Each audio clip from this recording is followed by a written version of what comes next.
ಅಂತಕ್ಕಂಥ ಶಬ್ದಕ್ಕೆ ಅವಿದ್ಯಾ ನಿವೃತ್ತಿ. ನಮಗೆಲ್ಲ ಅವಿದ್ಯೆಗಳಿದೆ. ಜೀವಿಗಳಿಗೆ ಅವಿದ್ಯೆ ಅಂತ ಹೇಳತಕ್ಕಂತಹದ್ದು ನಮಗೆ ಜನ್ಮತಃ ಬಂದ್ಬಿಡುತ್ತೆ. ಈ ಜನ್ಮತಃ ಬಂದಿರತಕ್ಕಂತಹದ್ದನ್ನ ಬಿಡಿಸ್ಕೊಳ್ಳೋದು ಅಷ್ಟು ಸುಲಭ ಅಲ್ಲ. ಯಾಕೆಂದ್ರೆ ಹಿಂದೆ ಅನೇಕ ಜನ್ಮಗಳಿಂದ ನಾವು ಗಳಿಸಿರತಕ್ಕಂತಹ ಪ್ರಭಾವ ನಮ್ಮ ಮನಸ್ಸಿನಲ್ಲಿ ಅಚ್ಚೊಟ್ಕೊಂಡಿರುತ್ತೆ. ಉದಾಹರಣೆಗೆ 4 ಹಸು ಇದೆ ಅಂತ ಇಟ್ಕೊಳ್ಳಿ. ಆ ಹಸುವಿನಲ್ಲಿ ಒಂದು ಇವತ್ತು ತಾನೇ ಕರ ಹಾಕಿದೆ ಅಂತ ಇಟ್ಕೊಳ್ಳೋಣ. ಆ ಕರ ಹಾಕಿರ್ತಕ್ಕಂತಹ ಹಸುವಿನ ಕರುವಿಗೆ ಯಾರೂ ಕೂಡ ಇದೇ ನಿನ್ನ ತಾಯಿ ಅಂತ ಹೇಳಬೇಕಾಗಿಲ್ಲ, ಹೇಳ್ಕೊಟ್ಟಿಲ್ಲ. ಇದು ಹೇಗೆ ಕಲಿತು? ಸಂಸ್ಕಾರ, ತನ್ನ ಹಿಂದಿನ ಜನ್ಮದ ಸಂಸ್ಕಾರ ಬಲದಿಂದ ತನ್ನ ತಾಯಿಯನ್ನೇ ಅರಸ್ಕೊಂಡು ಹೋಗುತ್ತೆ.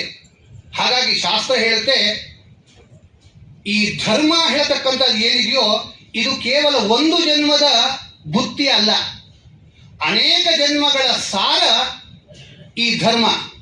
ಹಾಗಾಗಿ ಧರ್ಮ ಅಂತ ಹೇಳೋದನ್ನೇ ಸನಾತನ ಧರ್ಮ ಅಂತ ಶಂಕರರು ಬಹಳ ಗಂಭೀರವಾಗಿ ಹೇಳ್ತಾರೆ. ಸಮುದ್ರದಂತೆ ಧರ್ಮ ಅಂತ ಹೇಳೋದು ಸಮುದ್ರದಂತೆ. ಸಮುದ್ರಕ್ಕೆ ಹುಟ್ಟು ಇಲ್ಲ, ನಾಶವೂ ಇಲ್ಲ ಅಂತ ಹೇಳೋದು ದೊಡ್ಡ ಸಮುದ್ರ ಇದ್ದ ಹಾಗೆ. ಇದಕ್ಕೆ ಮಧ್ಯದಲ್ಲಿ ಅನೇಕ ಮತಗಳು, ಪಂಥಗಳು ಎಲ್ಲವೂ ಕೂಡ ಬಂದು ಹೋಗ್ಬಿಟ್ಟಿದೆ. ಆದರೆ ಯಾವುದೂ ಕೂಡ ಶಾಶ್ವತವಾಗಿ ಇರಲಿಕ್ಕೆ ಸಾಧ್ಯವೇ ಇಲ್ಲ. ಇದನ್ನ ಎತ್ತಿ ಹಿಡಿದಂಥವರು ಶಂಕರಾಚಾರ್ಯರು. ದ್ವೈತ ಎನ್ನುವ ಶಬ್ದವೇ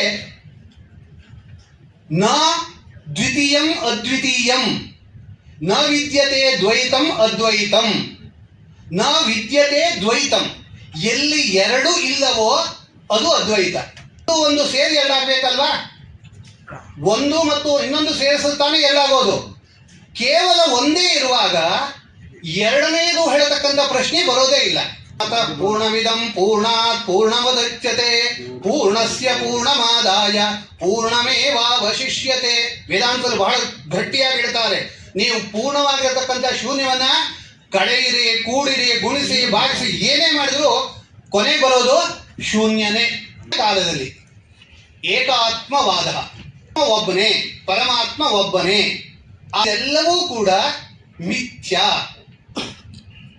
ನಿಜವಲ್ಲ. ಮಿಥ್ಯ ಅಂದ್ರೆ ಸುಳ್ಳು ಅಂತ ಅರ್ಥ ಅಲ್ಲ, ನಿಜವಲ್ಲ. ಭೇದ, ವಸ್ತುತಃ ಭೇದ ಇಲ್ಲ. ಹೇಗೆ? ನಾವು ನಿಂತ್ಕೊಂಡಿದ್ದೀವಿ, ಕಾಲ ಮೇಲೆ ನಿಂತ್ಕೊಂಡಿದ್ದೀವಿ, ಕೈನಲ್ಲಿ ಊಟ ತಿಂಡಿ ಮಾಡ್ತೀವಿ, ಕಾಲು ಕೈ ಒಂದೇ ಅಂತ ಹೇಳಿ ಬರೋದೇ ಇಲ್ಲ.